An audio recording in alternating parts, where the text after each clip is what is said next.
The Lazy Peon. What's up guys, and welcome back to another World of Warcraft video. I'm the Lazy Peon, and today we're counting 10 of my favourite armour sets in WoW. Before we start, just bear in mind that everyone has a different opinion on what looks good, and this list contains the armour sets that I personally like the most. So, starting off at number 10 we have the Rogue Tier 2 Bloodfang set. And I think this set's awesome because it has a dark look to it and really captures the feel of the Rogue. The black and red colours make the set look stealthy but deadly at the same time. If you was walking down an alleyway and you come across someone wearing this, it's safe to say you'd feel pretty damn intimidated. My favourite part of this set are the shoulders and the helm. The shoulders look like they could poke someone's eye out, and the helm looks practical for keeping the Rogue's face hidden after a night of shameless noob ganking. Coming in at number 9 we have the Cataclysmic Paladin PvP set.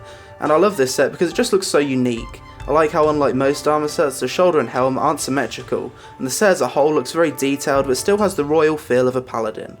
I also like the combination of colours used in this set and how the metal trim has this faded look, as if it was once used for ornamental or ceremonial purposes. Now for a viewer comment by Hadrian. My favourite set, also the one I use for Transmog, is the relatively recent Season 11 Paladin gear, the non-elite set. It just has a very dark and ominous feel to it, whilst at the same time feeling like there's a righteous paladin underneath. Just a paladin that has seen and vanquished a lot of evil, a battle-scarred knight if you will. And I totally agree with Mr. Hadrian, and thanks for your comment. Next up at number 8 we have the Shaman Arena Season 3 Vengeful Gladiator set, and I like this set because the shoulders and helm look badass. I seem to like helmets that cover all of your character's face except the eyes for some reason. And I think the helm in this set is the thing that makes the arm have that gladiator feel, which I really like. I also think it's interesting how this set seems to have this lightning type theme when the colour scheme's primarily red and blue. I think the shape of the shoulders and helm do a lot to this theme by looking like a spiky lightning conductor that the Shaman uses to gain power. Moving on to number 7 we have the Mage Firelord armour. There's two colours to this set, the normal mode version which is blue and the heroic version which is red. And this is cool because the normal mode set looks awesome on a frost mage, and the heroic set looks equally as awesome on a fire mage, and I think this is what Blizzard was aiming for. Like most armour sets, the thing that appeals to me the most is how well the helm and shoulders work together. The helm features this creepy face mask that makes it seem as though the mage has been consumed so much by fire or frost that it's turned him into some kind of elemental skeleton wizard. And I like that. Coming up at number 6 we have the Warrior Tier 3 Dreadnaught set that used to drop in Old Naxxramas. This set's only obtainable through the Black Market Auction House now due to the relocation and updated loot tables for Naxx at the start of Wrath of the Lich King. I think this set's awesome for tanks because it looks so well armoured. It has these chunky shoulders and a really badass hilt, making the warrior look like he can take anything you throw at him. Because the set's no longer obtainable through soloing old raids, it's also really rare and has a lot of prestige, making it much more awesome when you do see someone that has it. Back when Vanilla Naxx was current content, this gear was still really rare since only 1% of the player base got to experience that content, and if you saw someone wearing a full set of Dreadnaught, you'd know they were one badass tank. Matthew Clark also seems to agree with me on this one.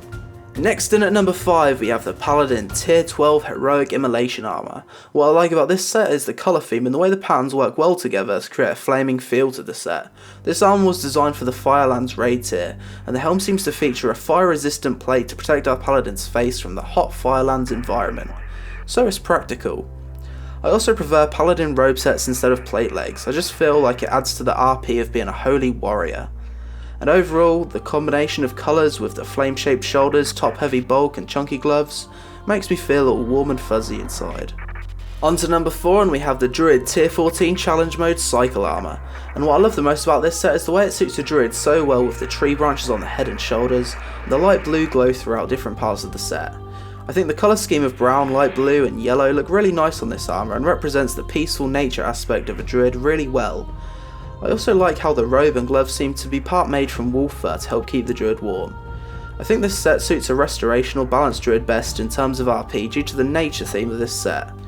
Overall, awesome set, I like the helm and shoulders and the nature colour theme. Counting in at number 3 we have the Warlock Tier 5 Corruptor armour, which is also the same set as the Warlock Merciless Gladiator gear from Arena Season 2. And this set looks like something straight from the depths of hell. The shoulders even have glowing red skulls impaled on them. I love how demonic and brutal this set looks. If you was walking to the shops and you saw a chap dressed in this, you'd think to yourself, oh fuck, I'm about to die. For me, this set suits the Warlock perfectly, and I can tell that it's a popular one with the player base due to the amount of Warlocks you see wearing this set for Transmog. I think every piece of this set has something to offer. The head, gloves, robe and shoulders each look awesome and fit together nicely, and for that reason this is one of my favourite sets in the game. Now for a viewer comment by Big Matty. Merciless Glad from Burning Crusade for the Warlock. Nothing screams anti-hero or badass like a chain iron halo backed up with burning skulls. And I totally agree, dude. Big Matty also makes WoW Machinima videos, so if you guys want to check out his channel, there's a link in the description below. Moving on to our runner-up, we have the Paladin Tier 2 Judgment Armor, and for me, this set's the most badass Paladin gear in the game. It has this kind of holy occult type theme to it, and to me the mixture of colours symbolise both the Paladin's righteous light-bearing side and its dark evil vanquishing side. The Judgment headpiece has this real intimidating look about it despite having no type of facial expression. It kind of reminds me of the old Egyptian god Osiris, who was also pictured of having no facial expression and apparently passed judgment on people by the amount of guilt they felt. Overall, I think this set's really unique and has a great concept. It may not be everyone's cup of tea, but I think it's pretty damn awesome. Finally, moving on to my number one favourite armour set in WoW, we have the Warlock Tier 14 Challenge Mode Betrayer set. And to me, this set just looks amazing. It's clearly inspired by Illidan Stormrage, who's one of my favourite lore villains, and the helm has the same massive horns he has. I also like how it's not completely symmetrical and it looks like your Warlock's been out one night getting plastered on demon blood.